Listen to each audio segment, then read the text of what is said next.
আসসালামু আলাইকুম রহমতুল্লাহি ওয়া বারাকাতুহু। প্রিয় ভাই ও বন্ধুরা, কেমন আছেন? আশা করি সবাই ভালো আছেন। দেশ ও প্রবাস থেকে যারাই আমার এই ভিডিওটি দেখতেছেন, আমার পক্ষ থেকে রইল আপনাদের জন্য আন্তরিক মোবারকবাদ।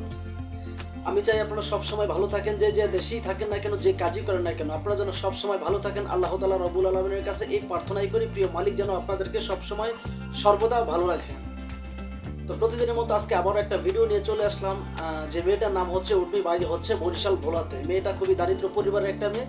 তার ফ্যামিলিতে ছোট একটা বোন আছে, মা আছে এবং তার বাবা নেই। খুবই একটা দারিদ্র পরিবারের মেয়ে। মেয়েটার বয়স হচ্ছে মাত্র 16 থেকে 17 বছর। সে দাবি করতেছে 16 থেকে 17 বছর।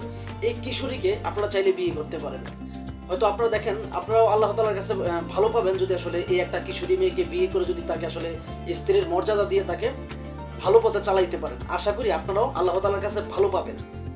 এই কথাগুলো যেই মানুষগুলো দাবি করে, আসলে এরা তাদের মস্তিষ্কগুলো কেমন প্রকার আল্লাহ পাক ভালো জানে। সবসময় এই সমস্ত মেয়েগুলো তাদের বয়সটা একটু কম বলে, যদি বয়স বেশিও হয় তাও বলে যে আমার বয়সটা 17 থেকে 18 বছর, এবং কি আমার পরিবারে বাবা নেই, শুধু মা আছে, বাকি কিংবা একটা ভাই আছে কিংবা একটা বোন আছে। প্রত্যেকটা মেয়ের কিন্তু একই জীবনের গল্প, এর চাইতে বেশি কিন্তু কোনো মেয়ে বলে না। আর প্রত্যেকটা মেয়ে কিন্তু বলে তারা অবিবাহিত। কোনো মানুষ, কোনো ছেলে পক্ষ দেখতে যদি পছন্দ হয়, যৌতুক না দিতে পারার কারণে তাদের বিয়ে ভেঙে যায়। এই গল্পটা কিন্তু প্রত্যেকটা মেয়ে কিন্তু বলে। আমি এই মেয়ের ভিডিও কিন্তু আরেকটা ভিডিও আমি আপলোড দিয়েছিলাম আমার ইউটিউব চ্যানেলে। সেই ভিডিওতে ও নাম দিছিল তিথি, না জানি কেউ একটা নাম দিছিল। এই মেয়েটা বলছিল ওর নাম হচ্ছে তিথি, বাড়ি বরিশাল ভোলাতে, এটা ঠিক আছে, কিন্তু নাম দিছিল তিথি। কিন্তু এই ভিডিওতে সে নাম দিচ্ছে, তার নাম হচ্ছে উর্মি। তাহলে আপনি একটা জিনিস চিন্তা করেন, একটা মেয়ে দুইটা ভিডিওতে যদি আপনার দুই ধরনের নাম বলে, তাহলে সে চিটিংবাজ না বাটপার, সেটা আপনারা আসলে আপনাদেরকে বুঝিয়ে দিতে হবে, এটা আমি আসলে মনে করি। তো আপনাদের কাছে একটা অনুরোধ আমার, যে এই যে ইউটিউবারগুলো যে ভিডিওগুলো করে, এই ইউটিউবারগুলো কি আজ পর্যন্ত কোনো মেয়েকে হেল্প সহযোগিতা করছে? তারাও তো পারে কোনো মেয়েকে হেল্প সহযোগিতা করতে, কিন্তু কই, তারাও আজ পর্যন্ত দেখলাম না যে আসলে কোনো মেয়েকে হেল্প সহযোগিতা করতে। এগুলো হচ্ছে ডিজিটাল একটা ভিক্ষা, এগুলো প্রতিবেদন নামে ডিজিটাল একটা ভিক্ষা। বিশ্বের এমন কোনো দেশ নাই যে আসলে এরকম কোনো প্রতিবেদন হয়, একমাত্র বাংলাদেশ ব্যতীত।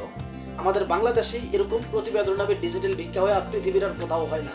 আর আপনারা একটা জিনিস খেয়াল করবেন, যে আমাদের গ্রামগঞ্জে অনেক মেয়ে কিন্তু আসলে দারিদ্র পরিবারের, কিন্তু আজ পর্যন্ত আপনারা কেউ বলতে পারবেন যে আসলে গ্রামের মেয়েরা এমন প্রতিবেদন নামে ডিজিটাল ভিক্ষা করছে? এরকম বহু পরিবার আছে যারা আসলে 3 বেলা খাইতে পারে না, লেখাপড়ার খরচ নাই, ওষুধের খরচ নাই। আজ পর্যন্ত কেউ বলতে পারবেন যে কেউ যে আসলে ওই পরিবারগুলো আসলে প্রতিবেদন নামে ডিজিটাল ভিক্ষা করছে? করে নাই। আমি মনে করি গৃহস্থের যে মেয়েগুলো, যে বোনেরা, তারা ইজ্জত সম্মানের চিন্তা করে। আর যে সমস্ত মেয়েরা প্রতিবেদন নামে ডিজিটাল ভিক্ষা করতে আসে, তাদের তো ইজ্জত নাই, সম্মান নাই। তাহলে তারা আসলে প্রতিবেদন করলেই কি, আর দৌলদিয়া নিষিদ্ধ পল্লীতে গেলেই কি? এই একটা কথা আপনারা খেয়াল রাখবেন। আর ওরা হচ্ছে আসলে এক প্রকার প্রতারক চক্র।